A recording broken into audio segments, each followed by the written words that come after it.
अगले दिन ठाकुर जी सवेरे उठे और देखने लगे यशोदा मैया देख तो नहीं रही, और ठाकुर जी चुपचाप गए महाराज जहां पर सारे मक्खन दूध दही रखे, वहां पहुंच गए गौरस भंडार में। और गौरस भंडार में एक मटकी के ऊपर से ढक्कन हटाए करके जैसे ही ठाकुर जी ने हाथ बोर के पानो प्रारंभ किया, सामने एक खंबा था, उसमें मणि लग रही थी। आज पहली बार 3.5 वर्ष की आयु में ठाकुर जी ने अपना प्रतिबिंब देखा।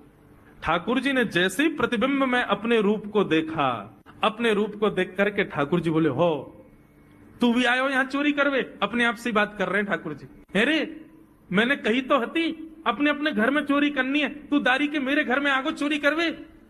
ठाकुर जी अपने प्रतिबिंब से बात कर रहे हैं। अब गौरस भंडार में ठाकुर जी की आवाज गूंज रही थी और वो गूंजते हुए रसोई घर में जा रही थी। रसोई में मैया ने सुनी, बोले लाला कहां ते बोल लो है? उठ गयो कन्हैया?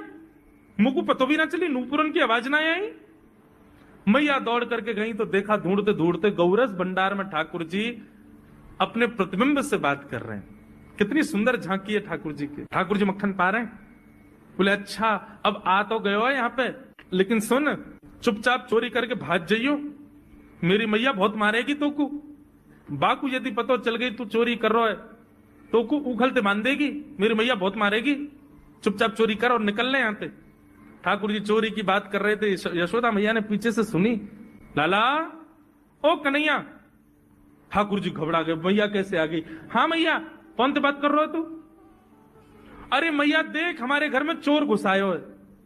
अपने प्रतिबिंब को दिखा करके ठाकुर जी कह रहे हैं, देख मैया हमारे घर में चोर घुसायो, जे चोरी कर रहे हो हमारे यहाँ के मक्खन की, तो मैया को पकड़वे आयो हूं। नन्हे से गोपाल जी, बहुत मधुर लीला। मैया हंस भी रही है और क्रोध भी कर रही। बोले अच्छा जो चोरी कर रहे हो? बोले हाँ। चल याकू तो मैं पकड़ लूंगी, लेकिन जे बता तेरे हाथ में मक्खन कैसे लगो? तू तो याकू पकड़वे आयो ना। अब मैया याकी मैं कहा बताऊं, तेने मेरे हाथ में पद्म राग के ऐसे ऐसे बढ़िया कंगन पहना रखे हैं, कड़ूला पहना रखे हैं सोने के। जब मैं धूप में निकलूं ना तो धूप की किरण से मुंह को बहुत जलन है जाए हाथ में।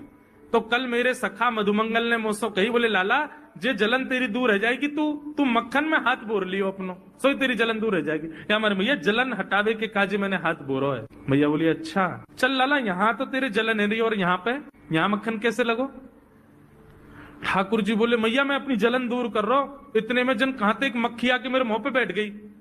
बाकू उड़ावे के काज मैंने जैसे मुंह पे हाथ किया सो मक्खन मेरे मुंह पे लग गो। मैया मैया बोली लाला तू चोरी भी करन लगो और अब झूठ भी बोलन लगो मुझसे।